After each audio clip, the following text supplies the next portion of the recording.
bi ci loo xam ne ñoom nekk nañ fi ay at wàññiwuñu fi dara du ceeb du diwlin du courant du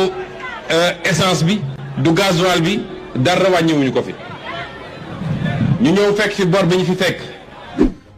man vraiment dama am gàcce su ma dëggee en tant que suñu premier ministre un premier ministre du Sénégal di wax loo xamante ne du dëgg en tant que suñu premier ministre koo xamante ne dafay représenter lu bari Sénégal taxaw di fenn vraiment damay am gàcce yow koy wàññi nga te loo wàññi ay 15 francs ay 10 francs ay 20 francs waxal rek wàññi nañu mburu bu doon jaar 150 tegg nañ ci ñetti dërëm maanaam 15 francs essence bi doon jar par exemple 750 wàññi nañ ci benn juróom-ñaar wala fukk ak juróom nga def say bilan def say chiffre nga génn ci ñi fi nekkoon mais pourquoi saa yu ngeen waxee ñi fi nekkoon mosuñu ko def te alors que ñi fi nekkoon lu ñuy def defu leen sa xaaj bi mais Ousmane Sonko pour ma dëggal ne waxoo dëgg da ngay fen fii nag koo fi wax da ngay fen mu ne non yarawul waru ko Ousmane Sonko mais Ousmane Sonko ñaata yoon dafay taxaw di traité Macky Sall de fenkat en tant que président de la République Ousmane Sonko ñaata yoon la fi taxaw di traité ay kilifa ay baayu jàmbur ay sàcc ay fenkat kon bu fenee duñ ko naan da ngay fen su ma ko waxoon ci français dafay rafet yaa manti mais ci olof laa koy wax parce que nag olof la ñu dëgg dafay fen te lii may wane ne dafay fen reportage bii du RTS de Africa News la bu président Macky Sall wàññee dund bi ci jafe-jafe yu métti amoon fi Covid am dëkk bi métti baril pétrole bi yokk ci la Macky Sall wàññee dund bi ñëpp a gis seen bopp. Reportage. Désormais au Sénégal, le prix du litre d'huile connaît une baisse de 100 francs CFA, passant de 1200 francs à 1100 francs CFA. Le riz brisé de 15 000 francs CFA passe à 13 750 francs CFA. Le sac de 50 kg et le kilogramme du sucre de 625 à 600 francs CFA. Aujourd'hui, nous avons encore des marges budgétaires, en tout cas, qui nous autorisent à fixer les prix à ce niveau-là. Naturellement, si disons quand même le bouchon arrivait à sauter, bien sûr, donc on en tirerait les conséquences. Mais ce qui est important, c'est que nous avons cette volonté donc de soulager les ménages. bu baax a baax ndax lim nu gën a jàppale mooy si carburant bi jamono Ablaye Wade mi ngi nekkoon ci 800 francs essence bi mi ngi nekk si 675 bon 695 mi ngi nekk moom la jamono si Macky Sall gasoil bi mi ngi nekkoon 700 léegi wàcc na ba 595 kon ça veut dire que ñun grâce à Macky Sall ñu ngi si gis suñu bopp bu baax a baax ñu ngi sant Macky di ko gërëm bu baax. boo paree tamit ni ngeen wàññee prix carburant bi maanaam essence ak gasoil bi non seulement dafa tuuti mais amul sens parce que boo demee ba wàññi gasoil wàññi essence mais population bi da ci war a gis boppam mais du question ko yor oto bi rek. c'est pas forcé que am naa oto ñëpp am oto ku ne xam ne ñu am oto Sénégal bariwul da nga gis quartier lëmb 10 personnes ñoo fay am oto quartier boo demee ci banlieue bi da nga gis quartier lëmb 10 personnes ñoo fay am oto wala 5 personnes bu ñu waxante dëgg xëy na ñooñu dinañ gis seen bopp as tuuti li ngeen jot a wàññi mais ki nga xamante ne dafay paas di dugg car rapide mais bu ngeen wàññee carburant bu dee li ngeen wàññi jaar na yoon mais paas dafay wàññeeku da ngeen di créer tarif yu bees ki doon fay 300 francs di jël Ndiaga Ndiaye di dem Dakar léegi 250 francs lay fay mais ci loolu mooy njëriñu population bi gis boppam ci wàññite ah ki doon dem Thiès wala Touba di dugg car di fay 1500 léegi 1200 lay fay population bi loolu lay sentir ni carrément wàññi yéen gasoil wàññi essence mais doo ko defal borom particulier kese ñi nga xamante ne oto la ñu yor non seen wàññi bi amul sens waaw parce que population bi gisu ci boppam. Plus de 350 milliards de francs CFA sont mobilisés au titre de subvention de l'énergie. Seulement l'énergie. Nous avons bloqué les prix qui auraient dû augmenter de façon exponentielle. Et 157 milliards de subventions aux ménages face à la flambée mondiale des prix. globalement, avec la revalorisation salariale et les subventions, l'État va consacrer en première estimation 627 milliards pour soutenir le pouvoir d'achat des ménages. Je crois que c'est historique. Et ça doit être souligné.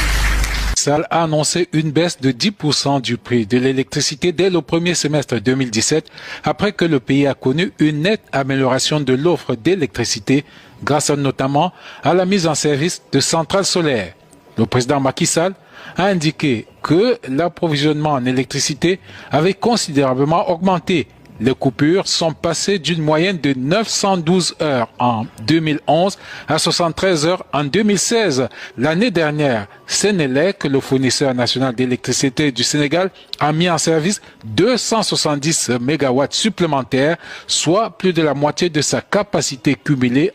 Malgré cette situation difficile, où nombre de pays sont en stagnation ou récession, notre économie reste résiliente. Le classement de World Economics, qui fait autorité en matière de données statistiques, reconnaît en effet le Sénégal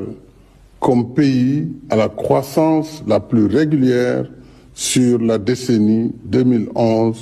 2011-2021.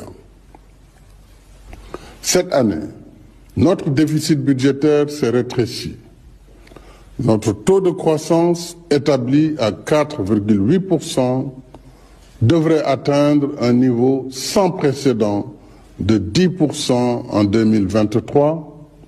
avec le début d'exploitation de nos ressources pétrolières et gazières. léegi bu ñu ñëwee ci li ngeen wax wàññi ngeen prix électricité bi maanaam courant bi da ngeen ko wàññi mais ça c'est pas vrai ku ne xam na ne mois de janvier mois hiver la ku ne hiver ne seddaay bi dafay dugg si ku doon consommer climatisation maanaam ngay taal sa clim dañ koy wàññi li nga doon taale sa ventilateur dañ koy wàññi li nga doon taale sa frigo dañ koy wàññi parce que ku ne xam na ne seddaay doo soxla loolu yépp waaw boo ci doon consommer 100 di nga ko wàññi ba 30 loolu muy dëgg kon par la force sa consommation courant dafay wàññeeku mais je vous prends en témoin bu ñu demee de mois de mai ak juin ba tàngaay ba dugg dëggantaan été ba dugg tàngaay ba dugg di ngeen xam ne courant mosul wàññeeku sama vidéo bi téye leen ko incha allah rabbi yal nañu yàlla may fekkee ak tal ba mois de mai juin juillet ba tàngaay bi takkarnaase ngeen xool ndax seen courant wàññeekuwul wala wàññeeku na man góoma loolu. la ñuy xaar ci homme politique mooy nañu njëkk a xool ndax ku jubla fi mu jaar yëpp ndax Moustapha jël dërëm bu moomut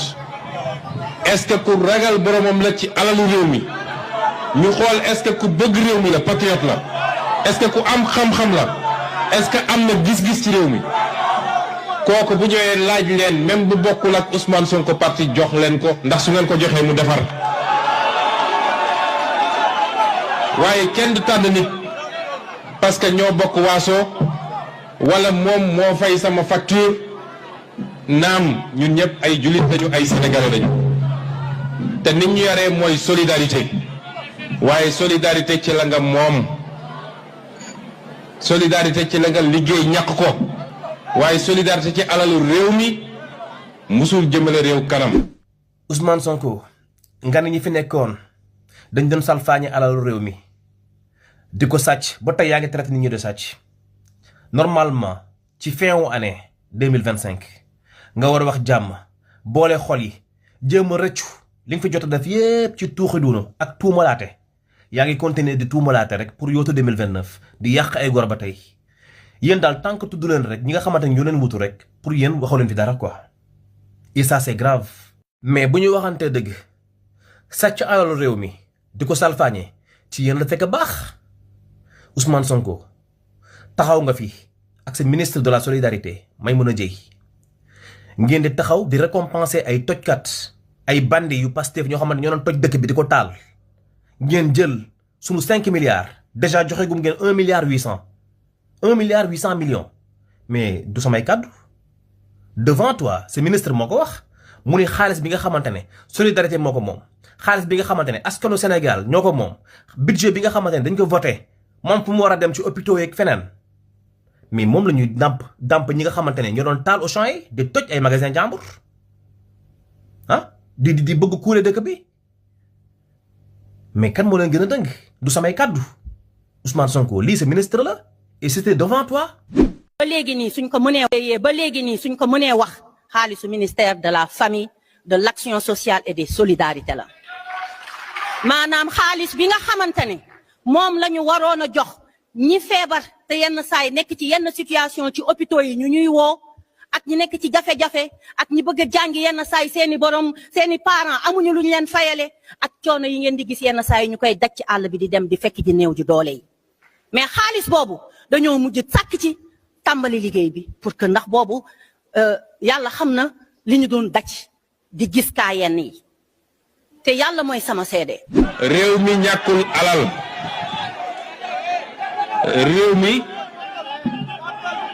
réew mi ñàkkul alal waaye dañoo sàgganee suñu alal dafa am combat boo xam ne ñoo ngi ciy liggéey lu bëree bëri mën naa leen wax ni lépp loo xam ne alalu réew mi la woon ci wàllu phosphate ci wàllu zircon ci wàllu or ba ci nag li monsieur le maire tudd léegi muy wàllu pétrole ak gaz bu soobee yàlla ci li ñuy liggéey fi mu toll nii dana dellu si ci loxo réew mi dinañ ko téye moomal ko suñu bopp te loolu rek développé na réew. déjà ci mbiru pétrole ak gaz da ngeen ne woon avant ngeen di ñëw ñi fi nekkoon jaay nañ pétrole bi yépp da ngeen ne woon ñi fi nekkoon muy président Macky Sall ak ñu ànd ak moom ba ci rakkam Aliou Sall naan nañu pétrole bi won nañ ko jaay nañ ko maanaam Sénégal amatu ci dara loolu ngeen njëkkoon wax pourtant premier baril de pétrole bi ci seen gouvernement la génne yéen ko njëkkatee premier baril de pétrole bu ñu exploité mais ci loxo Diomaye lañ ko teg devant toi Ousmane Sonko devant ce ministre Birame Souleye Diop ban pétrole lañu jaay. Le quota des pays producteurs de pétrole désormais sous votre magistère. J'en profite pour vous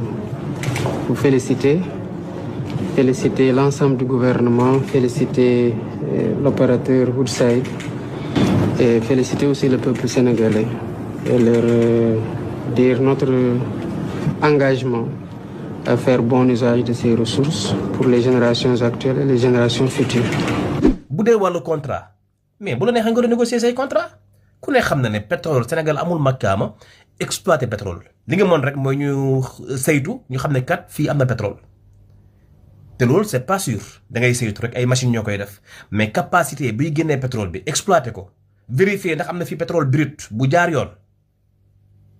mais loolu c'est des sociétés qui le font sociétés étrangères la ñoom ñoo koy def et ça c'est un coût loolu Sénégal amul njëgam ëpp na sax budget Sénégal